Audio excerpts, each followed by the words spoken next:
Welcome. In this video, I'll show you how to delete iMessage stickers. Alright, so first up, if you just want to delete the sticker that was sent or was sent by you, well, you can just go ahead and tap and hold until this feature appears. Now tap on more, and then go ahead and tap on delete.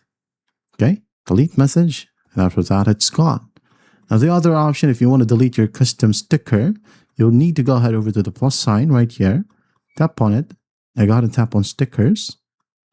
Wait for it to load. And once it loads, all you got to do is just find the sticker that you wanted to delete. Just tap and hold. All right. And then release. And after that, you'll be able to see rearrange, add effects, and delete. So just basically select the delete option, tap on it, and after that, it's gone. That's how simple it is to delete iMessage stickers. I hope this video helps, and I'll see you in the next one.